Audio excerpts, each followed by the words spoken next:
Canada picks Germany to build its next submarine fleet. Canada's Navy currently has 4 submarines, and, on a good day, exactly one of them can put to sea. That is the reality Prime Minister Mark Carney used to justify what his government is now calling the largest defense purchase in Canadian history, a submarine fleet of up to 12 vessels built by Germany's Thyssenkrupp Marine Systems, announced Monday at Canadian Forces Base Halifax as the preferred outcome of a procurement competition that has dragged on for years while Canada's aging fleet slipped closer to obsolescence. The submarines set to replace them, TKMS's Type 212CD, are diesel-electric boats built around an unusual design goal: staying invisible. The 212CD uses air-independent propulsion powered by hydrogen fuel cells paired with lithium-ion batteries, letting it run for extended periods without surfacing or snorkeling to recharge, a major advantage over older diesel submarines that must periodically expose themselves to the surface to draw in air. Displacing roughly 2,500 tons, the design also uses a faceted, angular hull, sometimes described as a diamond shape, engineered specifically to scatter and deflect enemy sonar pulses rather than reflect them back to a hunting ship. Combined with what the Canadian government describes as ultra-low acoustic and magnetic signatures, the result is a submarine built to be one of the hardest in the world to detect, a capability that matters enormously for a country tasked with patrolling 3 oceans and an Arctic region that is warming nearly 3 times faster than the rest of the planet. As sea ice retreats, previously inaccessible shipping lanes and resource zones are opening across Canada's north, and Ottawa has grown increasingly concerned that rival powers will treat the thinning ice as an invitation rather than a barrier.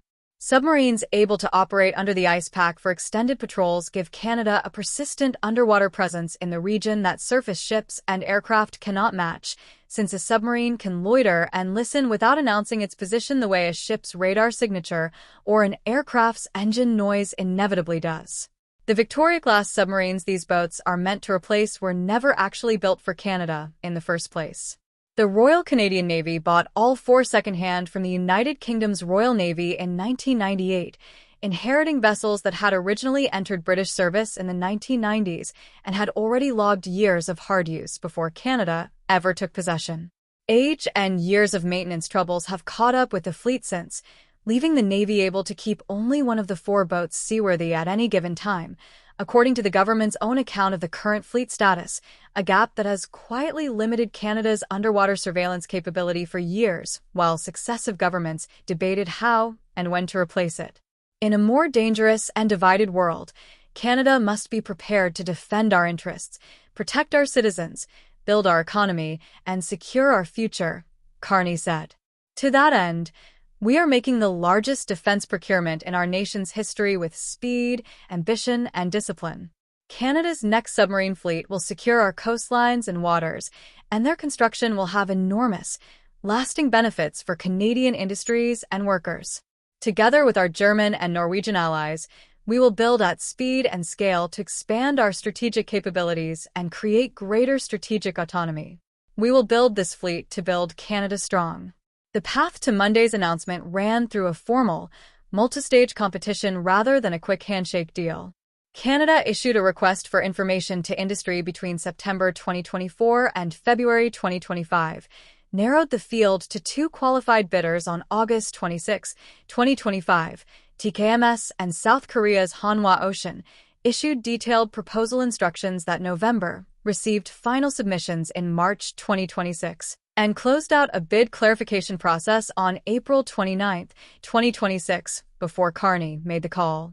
That process determined the 212CD would go up against Hanwha's kss-iii design, a submarine already in active production for South Korea's own Navy, and independent reporting has pegged the value of the winning bid at roughly 24 billion to 30 billion Canadian dollars for the submarines themselves, with total life cycle costs, including 3 decades of operations, maintenance, and upgrades, potentially reaching far higher over the life of the program. Canada's announcement explicitly keeps the South Korean shipbuilder as a fallback option, meaning that if contract talks with TKMS collapse, Ottawa retains the right to pivot to Hanwha's kss-iii and restart negotiations from there.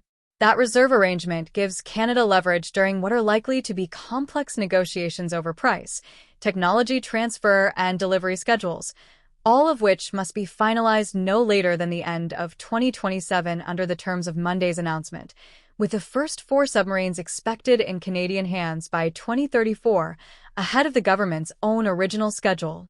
Choosing TKMS also means choosing to join an existing alliance rather than build a new one, since the Type 212CD is a joint German-Norwegian program already in production, and Canada's participation would extend that partnership into a 3-nation fleet built around shared parts, shared training pipelines, and interoperable crews. Defense Minister David McGuinty framed the decision around the operational gap it closes for the Navy itself.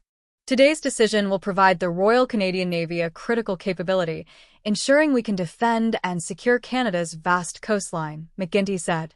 From coast to coast to coast, this historic investment in the Canadian Armed Forces will bring strong economic benefits and jobs across the country. Industry Minister Melanie Joly, meanwhile, emphasized the economic side of the deal, which Ottawa has structured to require substantial domestic industrial participation under what the government calls its Industrial and Technological Benefits Policy. This historic submarine procurement represents more than an investment in Canada's security. It is an investment in Canadians, Joly said. By leveraging the Industrial and Technological Benefits Policy, we are creating good-paying jobs, strengthening domestic supply chains, supporting Canadian businesses and innovators, and delivering long-term economic benefits across the country.